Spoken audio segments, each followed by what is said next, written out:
Happy Artifacts Friday! Today we're going to talk about Ebony Knife Handle. It was found in association with the Dr. William Parker Plantation era from 1796 to 1836 at Parker Plantation just outside of Savannah. It likely belonged to someone in the Parker family, and it was found in a trash pit next to the trench.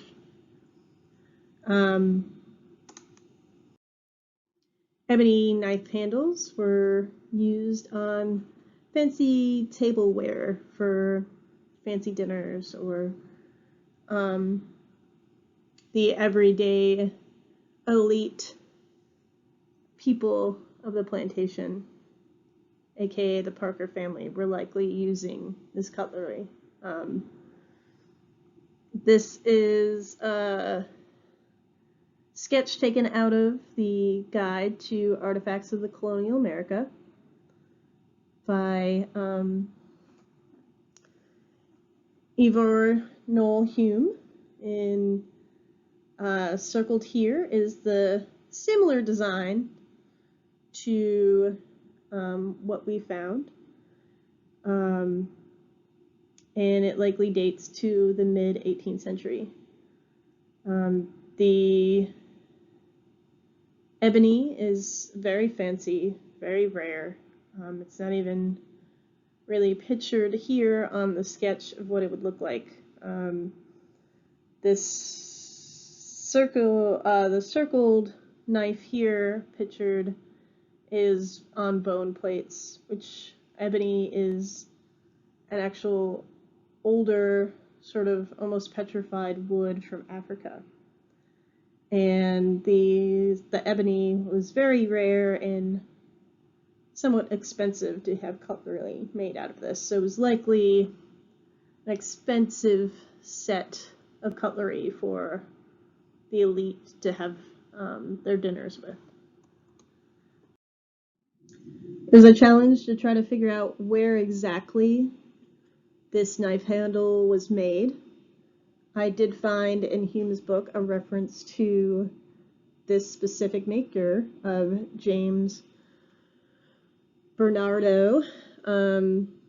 Excuse the pronunciation, I am not good at French. And he referenced this actual business card that I found on the British Museum website. And here it mentions how James is a razor maker at the Pistol and L in Russell Court in Drury Lane, which is in London. He is a maker and seller of razors, scissors, penknives, lancelates, and other instruments.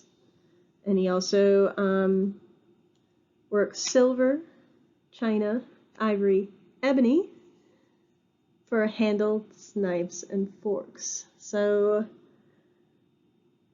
this business card dates from in and around 1750, and so these knives could have been passed down from the family at this time, but at least we know that here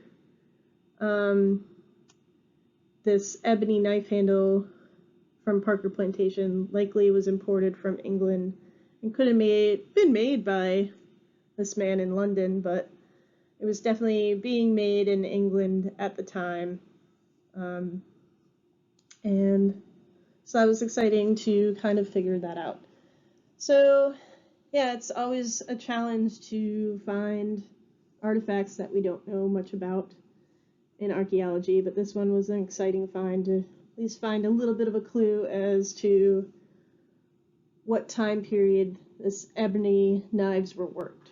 And so yeah, a cutlery could have been passed down in the family or just bought in England and brought over by the early Parker family and passed down into the family.